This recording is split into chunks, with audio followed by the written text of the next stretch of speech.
며칠 전에 지원 그룹을 하면서 한번 물어보게 됐어요. 본인한테 제일 해주고 싶은 선물이 뭐냐? 본인에게 주로 주부들이니까 지금까지 계속 이제 애들에게, 남편에게 뭐 이렇게 계속 힘들게 살아오셨기 때문에 본인에게 해주고 싶은 선물이 뭐냐 이렇게 물어봤더니 공통된 대답을 하시더라고요. 뭐냐면 며칠 혼자 있고 싶어요. 공감하시죠? 예, 솔직히 우리 남자들도 마찬가지겠지만 제가 볼 때는 여자분들이 더 그러지 않을까 싶은데요. 애들 때문에 힘들고 상황 때문에 힘들고 하니까 며칠 혼자 어디 가 있거나 아니면 못 가더라도 방 안에 있더라도 집 안에 있더라도 아무도 간섭하지 않고 그냥 편안하게 그냥 그래서 혹시 애들은 뭐 맡겨놓더라도 이렇게 며칠이라도 이렇게 있고 싶은 그런 공통된 대답을 하시더라고요. 소위 이제 휴가를 갖고 싶다는 거죠. 가정휴가. 근데 아직 우리가 가정휴가라는 것이 없기 때문에 어렵지만 현대인들을 보면서 제가 느끼는 건 뭐냐면 힘들다라는 것이고 지친다라는 거예요. 힘들어하고 지쳐하고 그래서 자기가 만들어 온 것 때문에 자기가 끌려다니는 이렇게 삶을 살고 있는데요.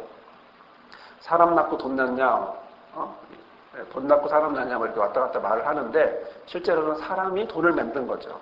그럼에도 불구하고 우리는 돈을 쫓아서 가는 이렇게 어쩔 수 없이 살아가는 그런 모양이 됐어요. 결혼을 해서 사랑해서 아기가 태어났는데 처음은 뱃속에 있을 때까지 좋았죠. 뱃속에서 나오면서부터는 그때부터는 힘들게 하는 그런 모습으로 우리가 살아가는 것들을 많이 보게 되는데 사람들이 가장 원하고 가장 바라는 것들을 보면 결국 휴식, 쉼 이것들을 많이 원하고 그리고 삶 속에서 쉬고 싶다 이렇게 얘기하죠. 그래도 어떤 분은 뭐냐면 어차피 죽고 나면 영원히 잘 텐데 뭘 자려고 하냐 뭐 이렇게 하는 사람도 있지만 그럼에도 불구하고 공통적으로 느끼고 원하는 것은 쉬고 싶다. 삶 속에서 그때그때마다 쉬고 싶고 그래서 다시 힘을 얻어서 다시 하고 싶다. 이런 이야기들을 많이 하게 되는 것을 보게 돼요. 오늘 우리가 읽은 말씀의 앞에 보면 여기에는 이제 세례 요한에 대한 이야기가 있지만 그 앞에 그 12절에서 7절에서 12절까지의 말씀을 보면 예수님이 제자들을 둘씩 짝을 지어서 복음을 전할 수 있도록 전도하도록 이제 내보내게 됩니다. 그리고 나서 12절, 13절의 말씀을 보면 회개하라고 전파했고요. 귀신도 쫓아냈고요. 많은 병든 사람들을 기름을 발라서 고치는 그런 말씀이 있게 됩니다. 이들이 돌아왔어요. 돌아오고 나서 과연 그들이 무엇을 했을까라는 것입니다. 우리가 읽은 말씀 30절에 보면 사도들이 예수께 모여 자기들의 행한 것과 가르친 것을 낱낱이 고하니 이렇게 이제 말씀을 합니다. 여기는 두 가지 모습이 보이죠. 첫 번째는 모였다라는 것이고 두 번째는 고했다라고 하는 것이죠. 자, 지금까지 제자들이 뭐 했습니까? 나가서 복음을 전했어요. 언제 얼마만큼의 모습은 모르지만 예수님과 공생애를 같이 지내면서 전도 훈련을 받은 이 제자들은 이제 직접적으로 본인이 직접 예수님과 함께가 아닌 따로 제자들만 나가서 복음을 전하게 되고 그것이 얼마만큼인지 모르지만 나가서 복음을 전하고 난 다음에 다 전하고 나서 전도여행이 끝나고 나서 누구에게로? 예수님 앞으로 모여지게 됐어요. 소집했다는 거죠. 예를 들어 우리 한 달 동안 전도하자 하고 한 달 뒤에 다시 여기 모이자 이렇게 해서 모이게 됐습니다. 모이게 되니까 이들이 뭘 했냐면 모이고 나서 하고 있던 행동은 뭐냐면 고하다. 하나하나마다 다 이렇게 그동안 어떤 일이 있었습니다라고 이렇게 이야기하는 그런 모습들을 우리가 보게 됩니다. 말씀에서 보다시피 자기들이 한 일과 가르쳤던 이런 내용들을 예수님 앞에 와서 모여서 고하게 되는, 즉 보고하게 되는, 어떻게 표현하면은 이제 기자들이 어떤 사건을 보고 취재하고 와서 그 취재한 내용들을 보여주듯이 자신을 통해서 어떻게 하나님이 하셨는가 이런 얘기들을 예수님 앞에 했겠죠. 내용이나 기간은 우리가 말씀에서 나타나지 않기 때문에 알 수 없지만 분명한 것은 말씀을 그런 모든 과정 속에 있었던 내용들을 이야기했다는 것은 분명한데 자, 이런 사람들을 향해서 예수님이 뭘 하실까? 예수님이 뭘 이야기하실까? 예수님이 이렇게 오랜 시간 동안 복음을 전하면서 귀신도 쫓아내면서 병든 사람을 치유하면서 가르쳤던 이 사람들이 모여서 이제 보고를 하고 그 다음에 뭐 할까라는 거죠. 뭐 했을까요? 말씀을 보니까 예수님이 31절에 이렇게 말합니다. 너희는 따로 한적한 곳에 와서 잠깐 쉬어라. 이렇게 말했습니다. 우리가 생각할 때 예수님이 일반적으로 어떤 일을 하고 나면 보통 사람들이 표현하는 것은 수고했어. 그리고 더 열심히 해. 이렇게 말을 하고 또 한국 사회에서는 그런 것들이 통용되고 있는데 예수님의 모습을 보면 수고했어. 잠깐 쉬어라. 이렇게 되어 있습니다. 그러니까 일반적인 한국 사람의 모습과 지금 예수님의 모습이 좀 다른 것을 우리가 발견하게 되는데요. 한적한 곳이라고 합니다. 한적한 곳. 한적한 곳이라고 하는 표현이 뭐냐면 조용한 곳 이런 표현도 되겠지만 또 하나의 의미는 뭐냐면 그 단어적인 의미는 뭐냐면 황폐한 곳, 광야 같은 곳, 사람이 없는 곳. 거기 가서 쉬라는 거예요. 그러니까 아무도 방해받지 않는 어떤 곳, 조용한 곳, 아무도 없는 곳 그런 곳에 가서 쉬라고 하는데 실제로는 그런 곳이 어딘가 봤더니 광야 같은 곳이라는 거죠. 예수님이 광야에서 기도도 하셨지만 구약에서의 광야는 어떤 의미입니까? 시련과 연단의 의미도 있지만 또 하나는 놀라운 의미는 뭐냐면 구약에서의 광야는 휴식을 주는 공간이기도 했다는 거예요. 우리가 알다시피 광야, 곧 어려움이 있는 곳 이렇게 생각했지만 그러나 성경적인 의미에서 광야는 휴식이 있는 곳인데요. 자, 예를 들어 노예로 살던 이스라엘이 출애굽을 하면서 광야로 갔습니다. 거기서 뭐랍니까?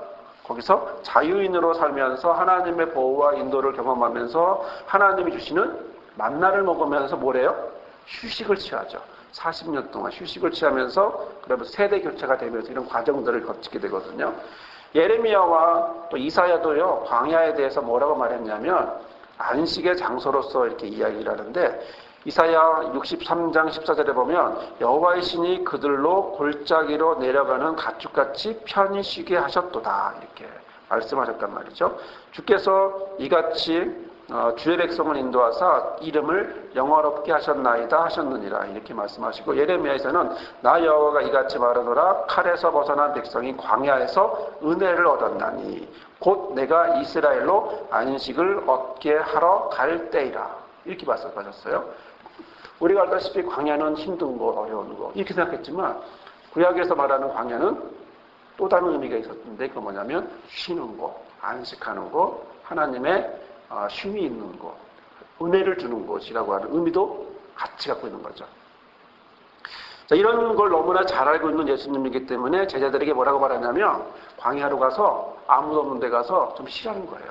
그런데 상황은 그렇게 되지 못하고 오고 가는 사람들이 많으니까 먹지도 못할 정도로 그렇게 바쁘게 됐습니다. 여기서 이 쉬라는 말을 보니까 아주 놀라운 뜻이 있습니다. 그게 뭐냐면 쉬라는 말은 아나파오라는 말인데요. 위에서 가운데, 위로 가운데 이런 뜻을 아나라고 하는 말하고 그치다라고 하는 파우오라고 하는 말이 합쳐서 어떤 일을 하다가 멈춘 것을 이야기해요. 맞죠? 쉰다라고 하는 건 뭐예요? 뭘 쭉 하다가 멈추는 거죠. 오늘 일과 시간에 열심히 일을 하고 집에 와서 뭐 하죠? 쉬고 다시 회사 출근해서 다시 그 일을 계속하고 하다가 일단 멈추는 그런 모습인데요. 놀라운 사실은 이 말에 두 번째 뜻이 하나 있어요. 그건 뭐냐면 새로운 힘을 공급한다라는 거예요. 고린도전서 16장 18절에 보니까 이렇게 말씀합니다. 저희가 너와 너희 마음을 시원케 하였으니 그러므로 너희는 이런 자들을 알아주라. 이게 표준세 번역가 뭐라고 말하냐면 이 사람들은 나의 마음과 여러분 마음에 생기를 불어넣었습니다. 생기를 불어넣었습니다. 새 힘을 줬습니다. 그리고 더더 빌레몬서에서는 뭐라고 말했냐면 형제여 나는 주님 안에서 여러분들의 호의를 바랍니다. 그리스도 안에서 나의 마음에 생기를 불어넣어 주십시오. 새 힘을 주십시오. 재충전해 주십시오. 이런 의미 새 힘을 주십시오라고 의미를 갖고 있는데요. 결국 예수님이 제자들에게 원하는 것은 그동안 수고했던 사역 이후에 뭐 하라는 겁니까? 쉬라는 거죠. 쉬라는 얘기는 그냥 단순히 멈추라는 얘기가 아니라 무엇을 하기 위해서? 재충전을 하기 위해서, 원기를 회복하기 위해서 다시 한번 다시 한번 그런 모습으로 재충전하기 위해서 잠깐 쉬라는 거예요. 쉬고 다시 일어나서 가라는 건데, 지금의 우리 표현으로 말하면 일 중독자처럼 일만 열심히 하는 사람이 아니라 쉴 땐 쉬고 일할 때 일하는 이런 모습을 이야기하는데, 왜 이렇게 할 수 있었을까 생각해보면 참 안식을 아시는 분이기 때문에 그래요. 하나님은 창세기에 세상을 만드시고 7일째 쉬신다는 거죠. 안식은 어디서부터 왔습니까? 하나님으로부터 온 거예요. 인간은요 절대로 쉬지 않아요. 쉬고 싶어 하잖아요. 쉬면 불안해요. 그래서 쉴 생각을 안 해요. 쉬면 다시 일할 수 있다고 하는 사실을 생각하지 않고 지금 좀 더 해서 과로하려고 해요. 그런데 하나님으로부터 오는 것은 바로 참 안식을 취하실 줄 아는 분인 하나님이, 또 그 아들 예수님이 이야기하신 건 뭐냐면, 너희들 사역하느라고 힘들었지? 쉬고 나면 뭐가 생겨요? 다시 힘이 생길 거라는 사실을 알기 때문에, 새 힘을 공급할 거라는 걸 알기 때문에 이런 말씀을 하시는데요. 32절에서 34절의 말씀을 보면, 이에 배를 타고 한적한 곳에 가서 그는 갈새 그 가는 곳을 보고 많은 사람이 저인 줄 안지라. 모든 거울로부터 도보로 그곳에 달려와 저희보다 먼저 갔더라. 예수께서 나오사 큰 무리를 보시고 그 목자 없는 양 같음을 인하여 불쌍히 여기사 이에 여러 가지로 곧 가르치셨다라고 말씀하고 있습니다. 쉬고 있는 제자들, 그리고 그 제자들과 함께 있던 예수님이 이제는 충분히 휴식을 취했는지 어떻게 합니까? 다시 가르치기 시작한다는 거죠. 그들이 어떤 사람이에요? 목자 없는 양 같은 그런 불쌍한 사람들이에요. 그런 사람들을 향해서 다시 어떻게 해요? 가르치기 시작한다라고 하는 건데, 이 쉰다, 아까 말씀드렸던 이 쉰다라고 하는 아나파오라고 하는 이 말을 두 가지의 의미가 있다고 그랬습니다. 하나는 쉰다, 또 하나는 재충전한다. 이 두 가지 의미가 있다고 그랬죠. 이 말을 어디서 사용했을까요? 예수님이 좀 쉬어라, 이 말을 우리는 너무나 잘 알고 있는 말씀인데요. 어딘가에서 하는 예수님이 한번 사용하신 적이 있어요. 어디가 사용했을까요?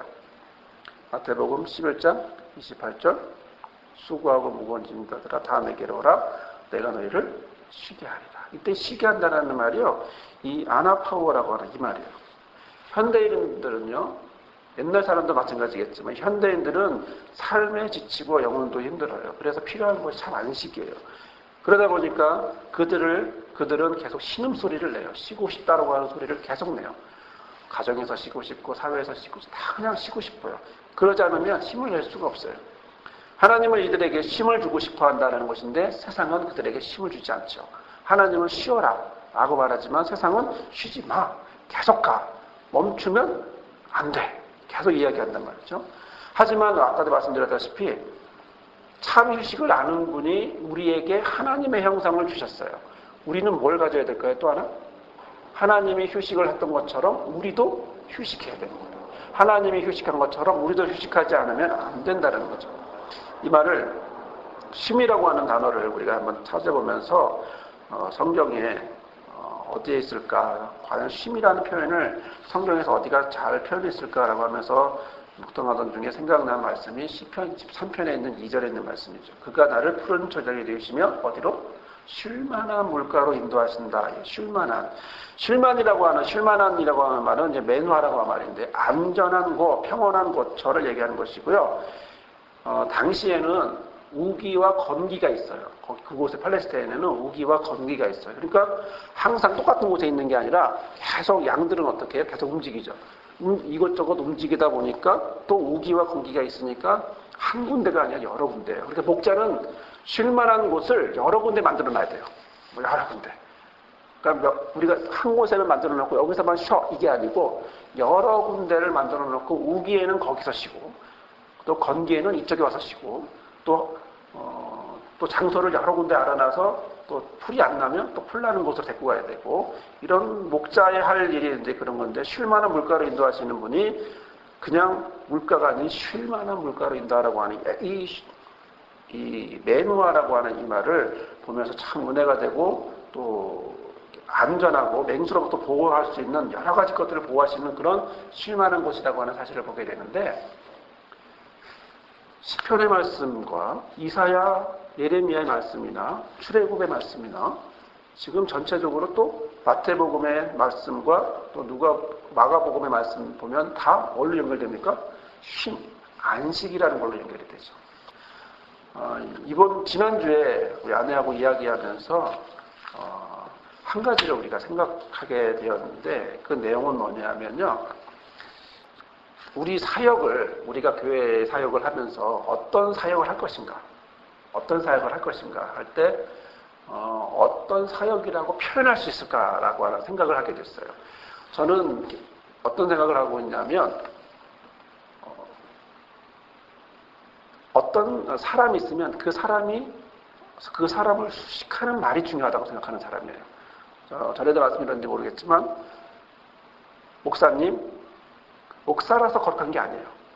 거룩한 목사인지 좋은 목사인지 아니면 나쁜 목사인지 상처를 주는 목사인지 이건 앞에 수식어가 되는 거죠. 좋은 사장님일 수 있어요. 그런데 나쁜 사장님일 수 있어요. 훌륭한 남을 살리는 의사일 수 있어요. 그런데 남을 괴롭히는 피해를 주는 사기치는 의사일 수도 있어요. 뭐가 중요하냐면 뒤에 말이 중요한 게 아니라 앞에 말이 중요해요. 수식어가 중요해요. 나는 어떤 엄마일까요? 그냥 엄마인가요? 아이를 잘 키우는 엄마일까? 아니면 잘 못 키우는 엄마일까? 뭐가 중요하죠? 수식어가 중요하다는 거죠. 나는 어떤 수식어를 받는 사람이냐?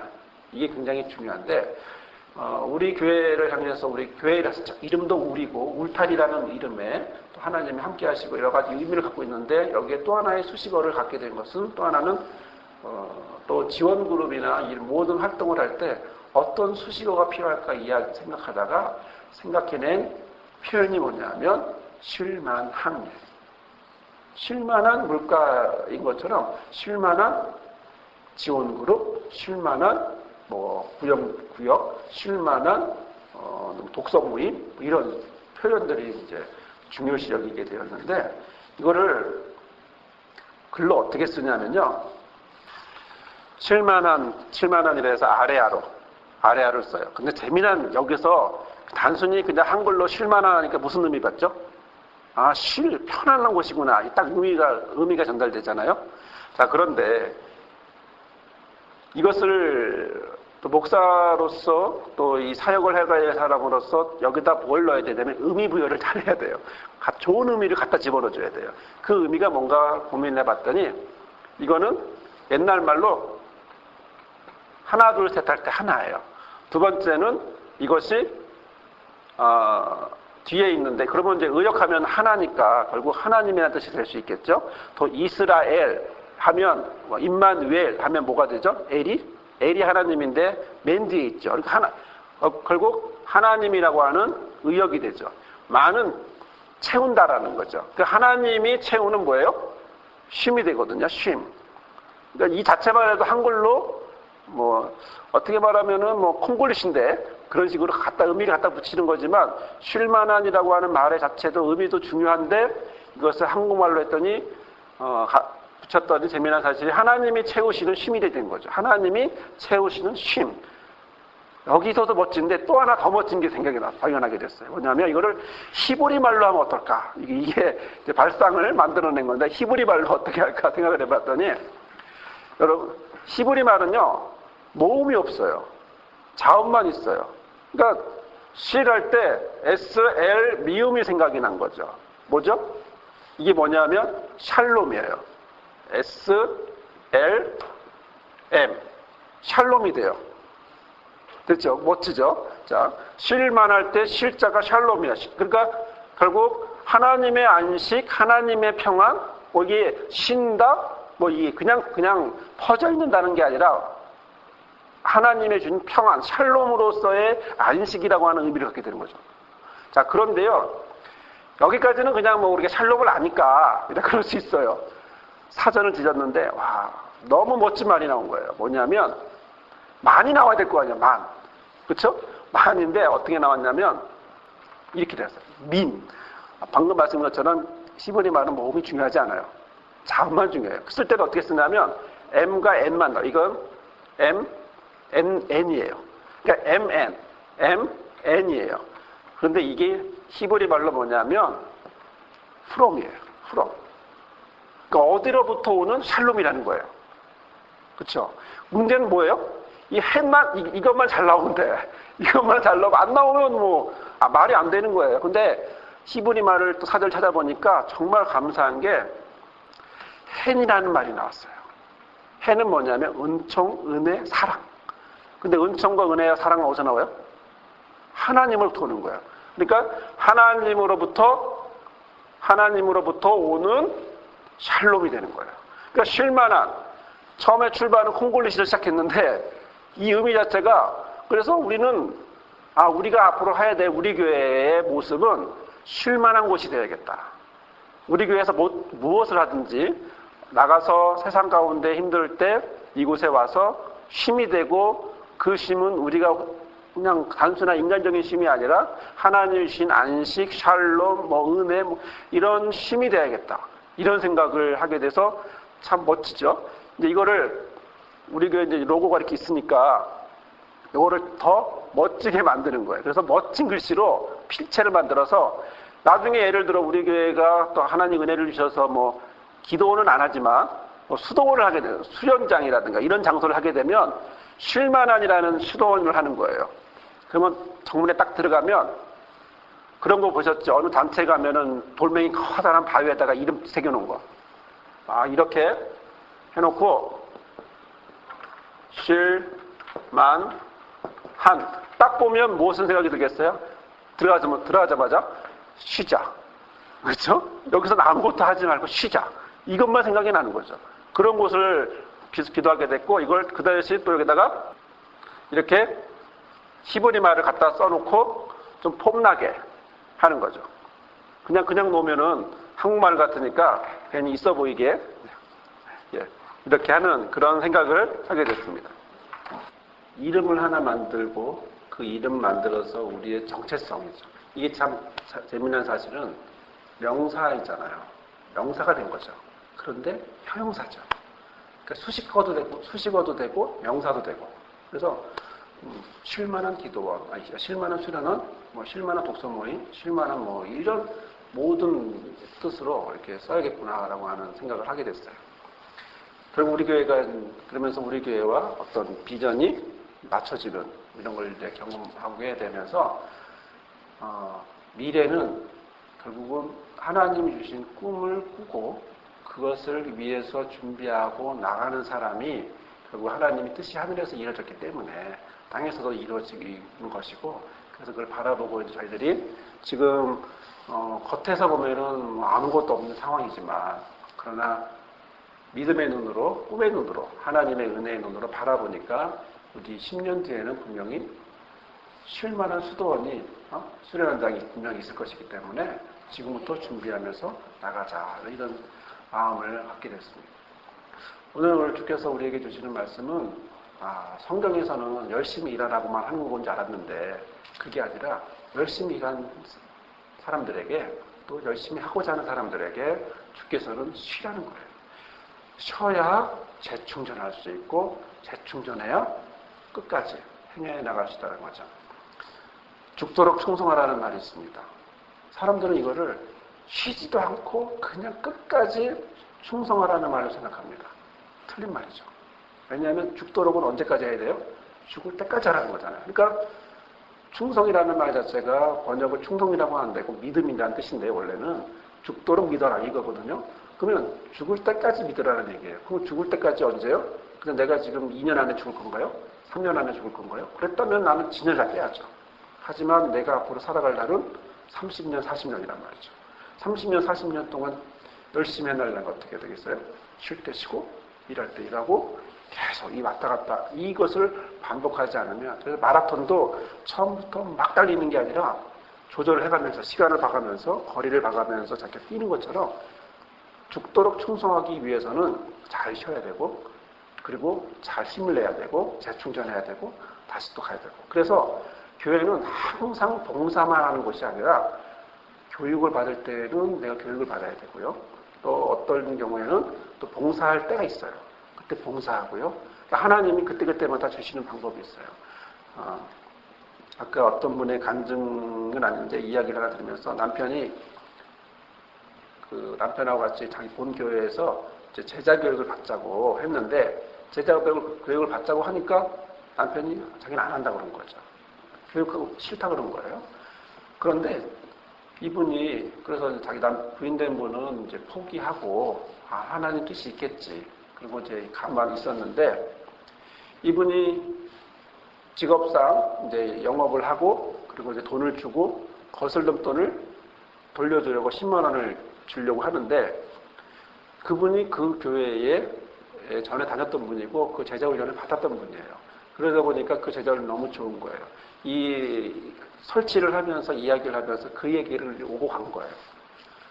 10만 원이라고 하는 돈을 자기가 받아서 혼낼 수 있겠죠. 근데 그렇게 안 하고 어떻게 했냐면 이분이 다시 그 돈을 주면서 이 돈 갖고 거기에 접수하라는 거예요.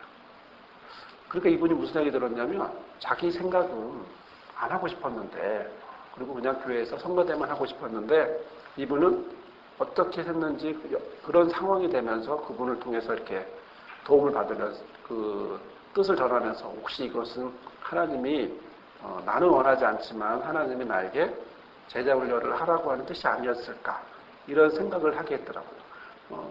그러면서 이야기를 들으면서 또 오늘 이야기니까 나중에 또 어떻게 바뀔지 모르겠죠.